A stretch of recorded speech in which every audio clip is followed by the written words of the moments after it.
Good morning! Hello, this is Simply Jackie. Ngayong araw ay magluluto tayo ng ating panibagong recipe, no? Gagawa tayo ng ating merienda or breakfast. So, meron tayong apat na saging na lakatan, 3 itlog. Ayan, meron tayong oatmeal na banana flavor yan.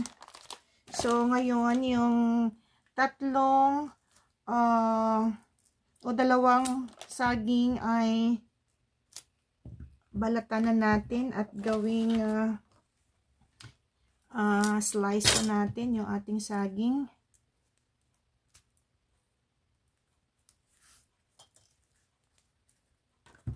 Ayan.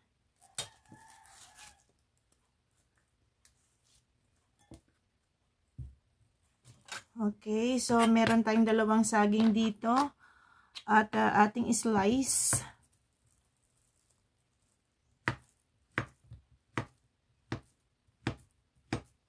Slice natin ng pagganito dahil ilalagay natin later sa ating pan. Then, yung isa pa.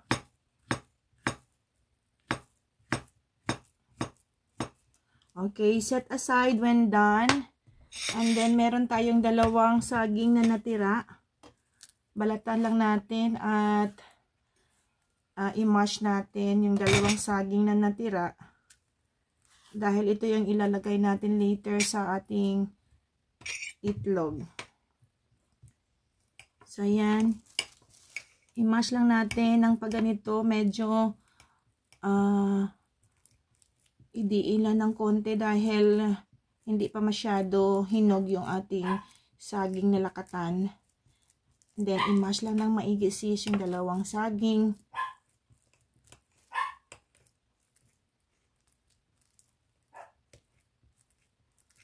Ayan po.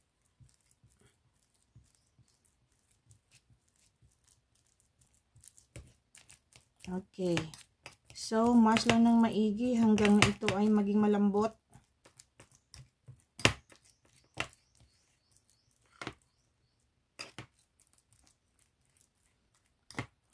Ito yung gawin natin. Instead of flour, ito yung gagawin nating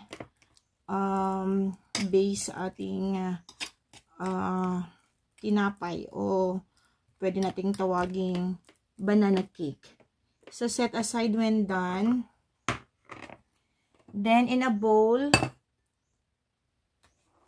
magbabati tayo ng 3 itlog. Yung itlog na sinit aside ko kanina.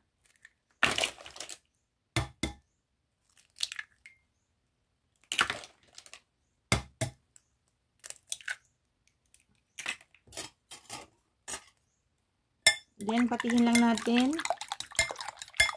Ito yung lutong bahay na pwede natin gawin. Napakasimple lang pero nutritious at masarap. At pwede nating ihain sa ating mga anak sa merienda o kaya sa breakfast nila. So, instead of bread, instead of tinapay, pwede natin itong gawing substitute para sa kanila. So, mas maganda po ito at masarap pa dahil tayo yung nag-prepare at nagluto ng ating merienda o breakfast. And then, idagdag natin yung 2 pirasong mash na saging. Ayan. Lagyan po natin ng 3 kutsarang oatmeal. Ayan. Di na kailangan dagdagan ng sugar dahil yung oatmeal natin ay instant oat po ito at merong kalamay na added dito. So, ito na yung ating oatmeal na hinalo natin sa 3 pirasong saging. So, batihin lang ng kaunti hanggang ito ay maging smooth. Then, set aside when done. So, haluin lang natin ulit ng kaunti hanggang sa ito ay mag-mix sa ating mashed banana at yung oatmeal. So, mga sis, mga langga, ito ay napakasimple lang at murang-mura lang po yung ating ginawang merienda. At pwede natin itong iluto sa ating mga anak. So, set aside na natin sis at luluto na tayo. So, in a bowl or in a frying pan sis, gamit natin ay non-stick. In a non-stick pan, maglagay lang po tayo ng konting oil. Then, i-brush natin sa paligid ng ating pan hanggang sa ito ay makaabot dito sa mga gilid-gilid. Then, ilagay natin yung ating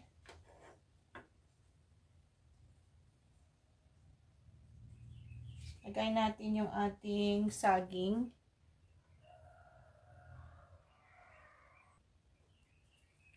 Ilagay natin yung mga saging na ni-slice natin kanina sa gilid o sa paligid ng ating pan. Hanggang sa ito ay maubos natin sa paglagay.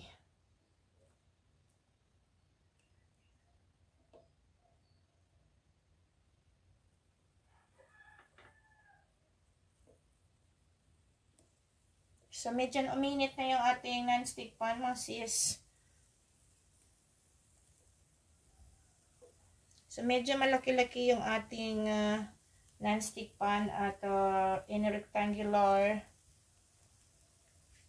rectangular shape siya. So, dalawang banana lang yung ating nilagay kanina at slice. So, ayan na mga sis.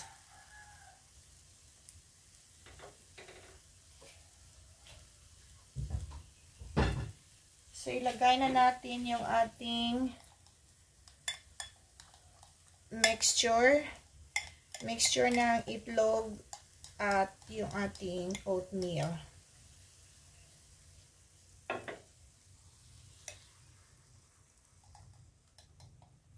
Ayan.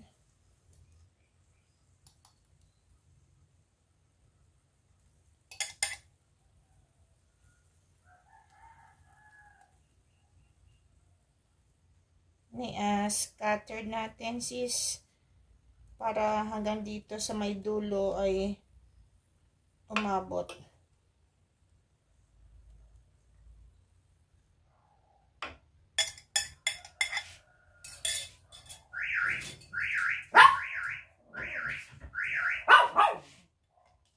So, ayan. Hanggang pa natira na konti mga sis. So, ito na yung kinalabasan ng ating ginawang mixture.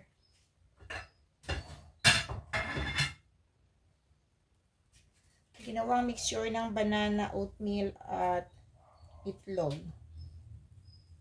So, extend natin dito sa dulo.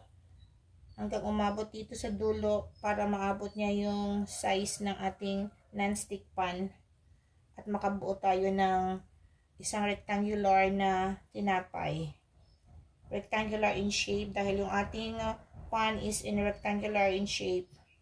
So, ayan. Hayaan natin sis na takpan lang natin hanggang sa ito ay maluto dahil yung ating non-stick pan ay merong takip.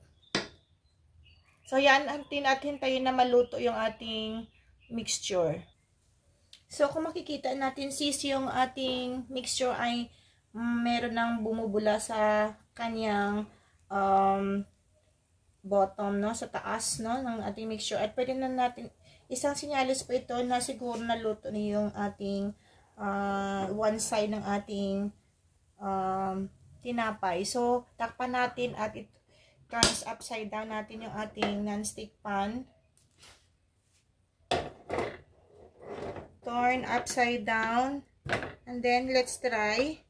Okay, naluto na sis yung ating kabilang side ng ating tinapay. At ayan po, medyo na golden brown na po siya. At yung isang side na naman yung ating lulutuin, no? Sa kabilang side na naman, hanggang sa ito ay maluto yung dalawang side nito. So, ayan na po.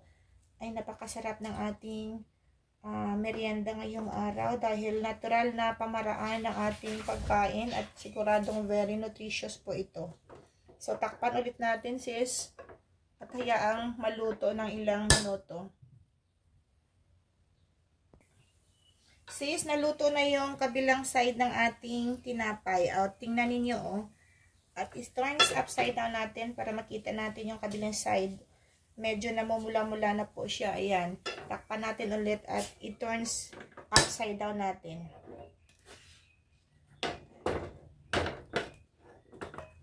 Ayan. At so perfect talaga yung ating nilutong tinapay o merienda ngayong araw. So very economical at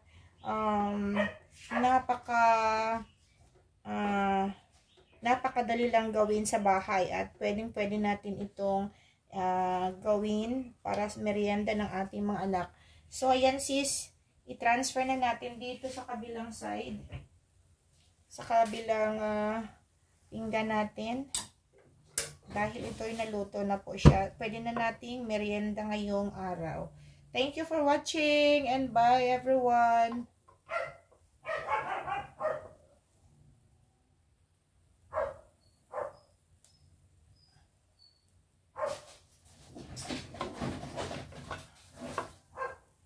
Thank you and bye everyone.